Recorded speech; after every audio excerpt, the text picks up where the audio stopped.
Hey guys, welcome back to the main event. I'm Daniel, and yeah, tonight we're back in the WWF for the King of the Ring 1995, Guts and Glory. And yeah, this is actually, and I think I mentioned this last week, I may have mentioned it before, but this was like literally the last like WWF pay-per-view that I watched. Like I kind of go through a dark age here, and I don't even remember now why. I guess I just fell out of it for a little bit. It wouldn't be until Royal Rumble '96 that I kind of got back into the product. I don't know. I was a kid. I don't remember exactly why, but yeah, this is just kind of a glaring, like '95, just kind of a glaring dark spot as far as me watching WWF. I mean, up to this point, I watched it nonstop, and I had had all the VHS and everything else. But yeah, for some reason, I just kind of fell out of it until '96. So yeah. So after this, we're going to be going into new territory for me. Even though I know the results and I've read it and everything like that, I know what happens. But still, yet I've never actually physically watched a match. So looking forward to that. So here we are. I'm finally stepping out. This is the last one. This is the last one of familiar territory right here. So this is June 25th, 1995, and we're at the Coast State Spectrum. Is that what it is? Coast Store Spectrum? Coast State? I'm gonna say Coast State. Core State, doesn't matter. It's a Philly Spectrum. Come on. Philadelphia, Pennsylvania, and we're in front of like not quite 17,000. We're close, but not quite. 17,000 fans, and yeah, the main event.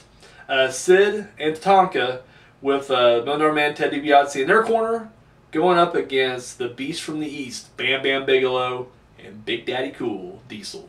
So, this feud has been boiling for a while now. In fact, with Sid and Diesel, it goes back to WrestleMania 11, which, that's where it started, and they actually had their match at the first In Your House for the title, which Diesel won. He did jackknife Sid, but before he can get the pin, Tatanka ran out there and interfered, causing Sid to be disqualified. Of course, they beat him down, but then out came Bam Bam Bigelow to the rescue. And there it is. So the very next night on Raw, Ted DiBiase came out with his goons. I don't know if the rest of the corporation with him or not, but he came out with these guys. And he laid down the challenge for King of the Ring, Diesel Bam Bam against Sid and Tatanka. Which they accepted, I don't know if it was that night Raw or the next night Raw, Bam Bam, because he was recently fired from the $1 Million Corporation, went up against IRS.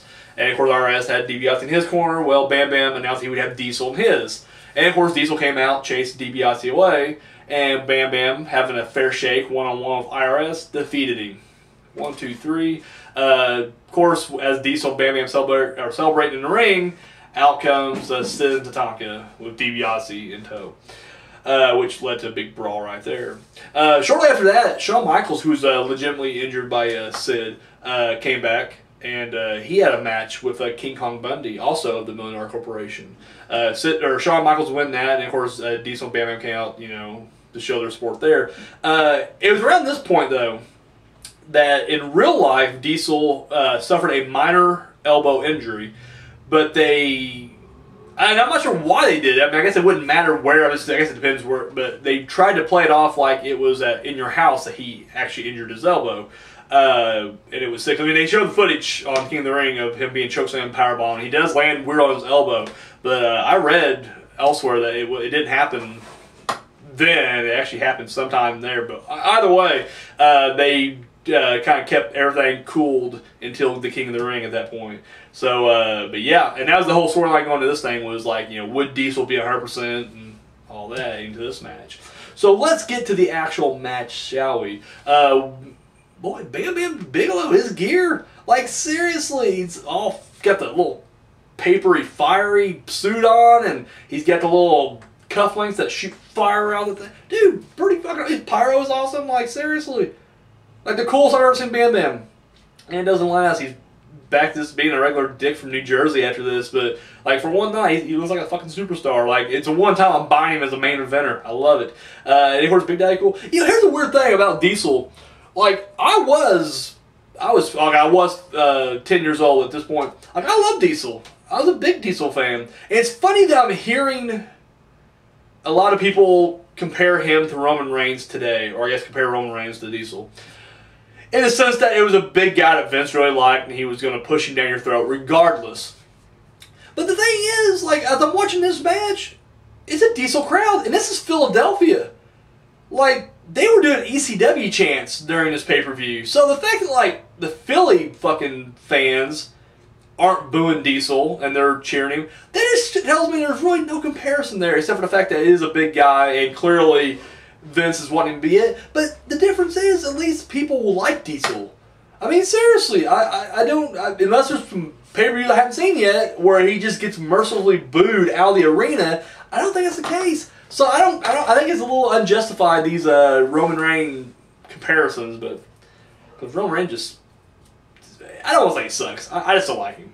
I just don't like him. That's just all there is to it. And it's not just me. It's like everybody. But regardless, that's neither here nor there. But no, Diesel has his supporters, has his fans out here. They, you know, the faces kind of dominate early on, but then the heels just completely take over. First they work over Bam Bam for a while, and then Diesel comes in, and of course they go over. And Diesel, like, he has the upper hand at one point, but he drops an elbow, and of course he starts, like, he's in pain. He's like, oh, shattered it again. So then they target the elbow, and of course that's pretty much that for the remainder of the match for the most part. However, the Bam Bam and Diesel do battle back. Diesel hits the jackknife on Tatanka, goes for the pin, 1-2, but he just lifts him up last second. He decides he wants to fight Sid, and Sid just walks away, saying he's not going to fight on Diesel's terms. No, he'll fight him later on his own terms. And Sid just walks out. They give Tatanka another jackknife. 1, 2, 3. Diesel and Bam Bam win. After Sid douches out to $1 Million Corporation. Was he fired after that? Like, I really don't know. I'm curious to see, does he have DiBiase in his corner next night? Because DiBiase's yelling at him, get back in the ring, get back in the ring. But he's like, nope, walking away. So yeah, Diesel, Bam Bam winning. As far as any fallout from this match, I mean, Diesel just had a pretty good summer beyond this, retaining the title up until SummerSlam. I guess he didn't lose, but the summer ended at SummerSlam, and where he fought King Mabel in a main event I'm really looking forward to reviewing. So anyways, yeah, let's talk about, what do I think about this match? You know, I like it. I'm not going to lie, though, when you're comparing WWF and WCW in 95, you know, once again, hitting these pay-per-views back and forth, there's no comparison. Like, WCW is just better right now. I'm sorry, and I'm a WWF guy. I love Diesel. I love Sid. Talking to Bam Bam, same thing. This is in fact, you know how I said, like, this is my favorite. This is actually my favorite Bam Bam. This is my favorite Tatanka as well. Like, $1 Million Corporation Tatanka is my favorite Tatanka. I didn't care much either way. I mean, to me, he was just like when he was the babyface Native American. He may return in the 2000s. Same thing. I didn't really care. He went heel, and even then, it was just like he was just a heel Native American. But here, he was greedy. And did he just look cool? I don't know. I like this Tatanka. We don't game for that often or that long, but still, yeah. For this night, everything did kind of connect, and it just worked. I liked everybody working out there. I just liked them or whatever gimmick or outfit they're wearing at the time or whatever. But no, I like this match. This match is not a bad match. It's not great, but it's not bad. It's enjoyable. It is what it is. But like I said, after watching two really good WCW main events, it's hard for me to really get uber excited and pump this one because it's like, it's not nearly that good. For what it is, it's not bad. It's not bad at all. You know, you can see Diesel doing his thing. You know, this is like the summer of Diesel right here. So he just kind of jackknifes his way through people, and we all cheer. But yeah, that's all I can really say about this match right here. So let me know what you guys thought. Drop those comments in the comment section down below, and yeah, tune in next week. We're on back to WCW. This time, Bash at the Beach. Woo! That's how you know summer's here. Bash at the fucking beach. So, alright, that's all I got, guys. Thank you so much for watching. Until next time.